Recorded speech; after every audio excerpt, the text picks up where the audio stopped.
અહીં આપણે 8 થી 10 નંગ બટેટા લઈ લીધા છે, તેને આપણે પેલાની મદદથી છૂંદી લઈશું। બટેટા આપણા છૂંદાઈ ગયા છે। હવે આપણે તેમાં ચણા ઉમેરી દઈશું।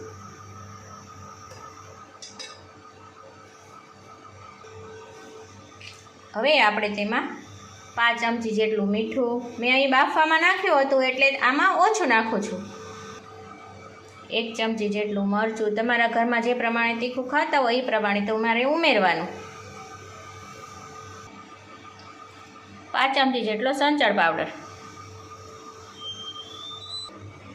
હવે આપણે તેમાં ડુંગળી ઉમેરી દઈશું। ત્યારબાદ આપણે તેમાં કોથમીર ઉમેરી દઈશું। હવે તેને બરાબર મિક્સ કરી લઈશું।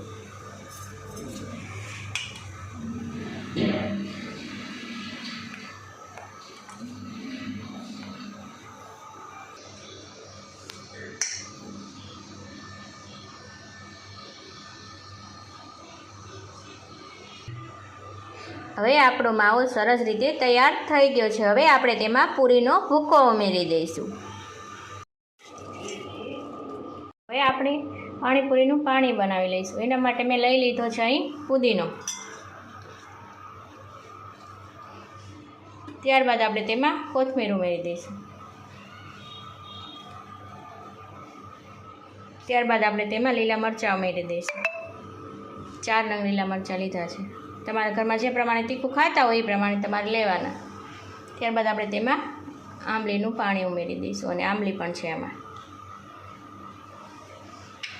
ત્યારબાદ આપણે તેમાં તીખા ઉમેરી દઈશું। ત્યારબાદ આપણે નાનો ટુકડો આદુ ઉમેરી દઈશું। ત્યારબાદ આપણે આઈસ ક્યુબ ઉમેરી દઈશું।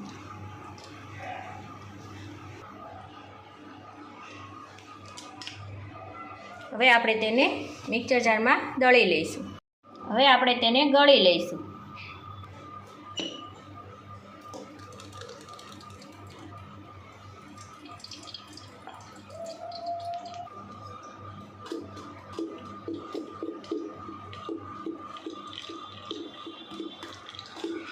આ રીતે બરાબર ગળી લેવાનું।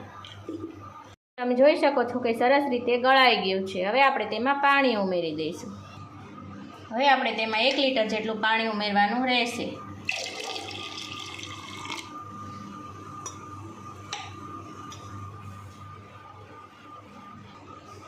હવે આપણે તેમાં 2 ચમચી જલજીરાનો પાવડર ઉમેરી દઈશું। અડધી ચમચી સંચળ પાવડર ઉમેરી દઈશું। અડધી ચમચી મીઠું ઉમેરી દઈશું। પછી ચાખીને નાખવાનું, જે પ્રમાણે જરૂર પડે એ પ્રમાણે નાખવાનું। હવે આપણે તેમાં અડધું લીંબુ ઉમેરી દઈશું। હવે બરાબર મિક્સ કરી લઈશું।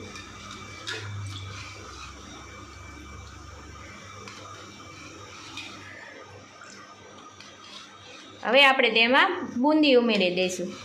જે ખારી બુંદી આવે તે ઉમેરવાની રહેશે। હવે આપણે આ રીતે તેને ભરી લઈશું પૂરીને।